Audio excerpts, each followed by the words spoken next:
ఏది అయినా ట్రై చెయ్యి ఆచి చికెన్ మసాలా. ఆచి చికెన్ మసాలా. తెలంగాణ రాజకీయాల్లో కొత్త రాజకీయ పార్టీపై కీలక ప్రకటన వచ్చేసింది.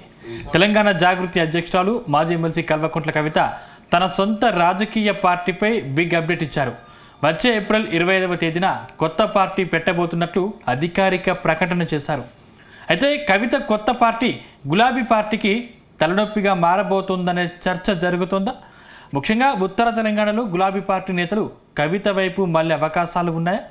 గులాబీ పార్టీ వర్గాల్లో ఈ విషయంలో హాట్ చర్చ జరుగుతోందా?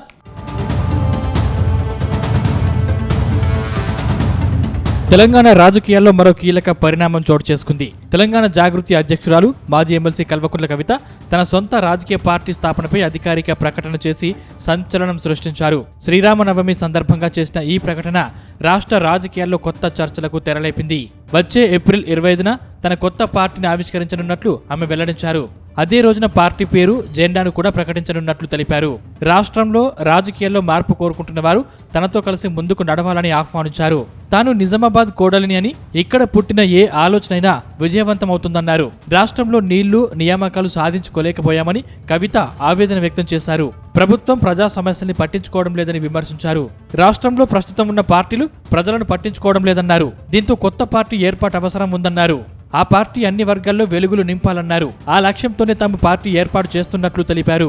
తాను తెలంగాణ జాగృతి ఆధ్వర్యంలో అనేక కార్యక్రమాలు చేపట్టినట్లు కవిత తెలిపారు. రాష్ట్రం రాకముందు తెలంగాణ ఉద్యమంలో అనేక పోరాటాలు చేశామన్నారు. రాష్ట్రం వచ్చాక సైతం ప్రజల సమస్యలను లేవనెత్తినట్లు గుర్తు చేశారు.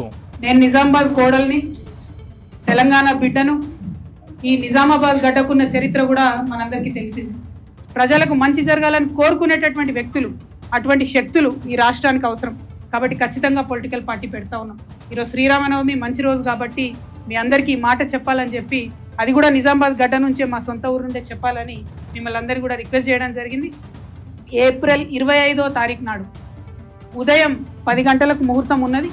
కాకపోతే పొద్దున్నే 10కే ఉంది ముహూర్తం కాబట్టి మా కార్యకర్తలతో చేసుకుంటా ఉన్నాం. మేడ్చల్లో మునీరాబాద్ అనేటటువంటి ఒక ఊరిలో, మేడ్చల్లో మునీరాబాద్ అనేటటువంటి ఒక ప్లేస్లో ఓఆర్ఆర్ దగ్గర ఉంటుంది. చాలా పెద్ద ఫంక్షన్ హాల్ దొరికింది, 20 ఎకరాలు ఉన్నట్టుంది.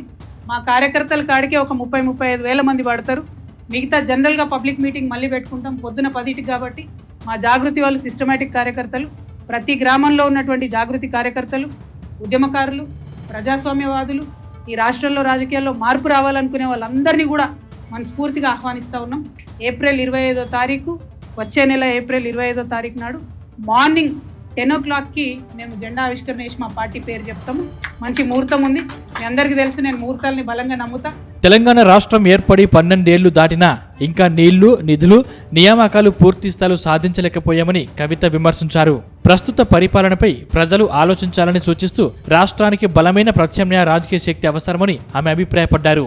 సర్వోదయ తెలంగాణ సాధన కోసమే ఈ కొత్త పార్టీ పుట్టుకొస్తోందని స్పష్టం చేశారు. పార్టీ అజెండా, విధానాలు ఏంటనేది ఏప్రిల్ 25న ప్రకటిస్తానని ఆమె తెలిపారు. కొత్త తరం నాయకత్వానికి ప్రాధాన్యం ఇవ్వడం కాకుండా మహిళా సాధికారతకు పెద్దపీట వేస్తామని వెల్లడించారు.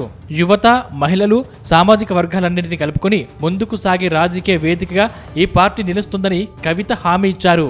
బీఆర్ఎస్ నుంచి బయటకు వచ్చిన తర్వాత కవిత తీసుకున్న ఈ నిర్ణయం రాష్ట్ర రాజకీయాల్లో పెద్ద చర్చనీయాంశంగా మారింది.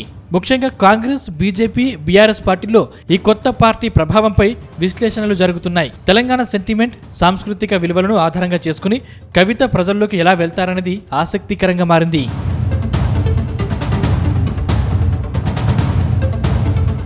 ప్రస్తుతం నిజామాబాద్ పార్లమెంట్ సెగ్మెంట్ పరిధిలో కవిత కీలకంగా ఉన్నారు. గతంలోనే కవిత నిజామాబాద్ నుంచి ఓసారి ఎంపీగా గెలిచారు.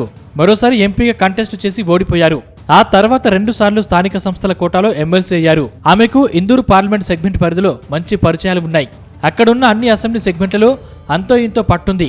నిజామాబాద్ పార్లమెంట్ సెగ్మెంట్తో పాటు కరీంనగర్, ఆదిలాబాద్ జిల్లాల్లోని సింగరేణి ఏరియాల్లో అనుచర గణం ఉంది. గతంలో తెలంగాణ బొగ్గు గని కార్మిక సంఘం గౌరవ అధ్యక్షురాలుగా కూడా కవిత పనిచేశారు.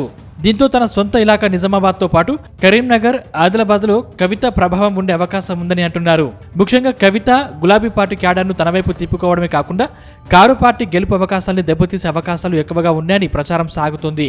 ముఖ్యంగా గులాబీ పార్టీలో కీలకంగా ఉన్న కొందరు మాజీ ఎమ్మెల్యేలు కవిత వైపు మళ్లే అవకాశాలు ఉన్నాయని ప్రచారం సాగుతుంది. ఇదే జరిగితే మాత్రం కవిత కింగ్ మేకర్ అవుతారని ప్రచారం సాగుతుంది.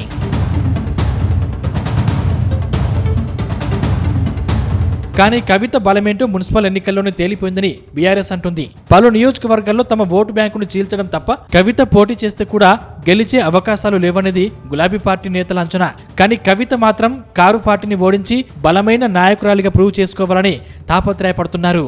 ఈ నేపథ్యంలో నిజామాబాద్ పార్లమెంటు నియోజకవర్గ కేంద్రంగా స్టేట్ పాలిటిక్స్ హీటెక్ అవకాశం కనిపిస్తోంది. మొత్తంగా చూస్తే కవిత రాజకీయ రంగ ప్రవేశం కొత్త పార్టీ రూపంలో తెలంగాణ రాజకీయాల్లో కొత్త సమీకరణాలకు దారితీయొచ్చని అంచనాలు వ్యక్తమవుతున్నాయి. ఏప్రిల్ 25న జరిగే ఆవిర్భావ సభపై ఇప్పుడు రాష్ట్ర వ్యాప్తంగా ఉత్కంఠ నెలకొంది.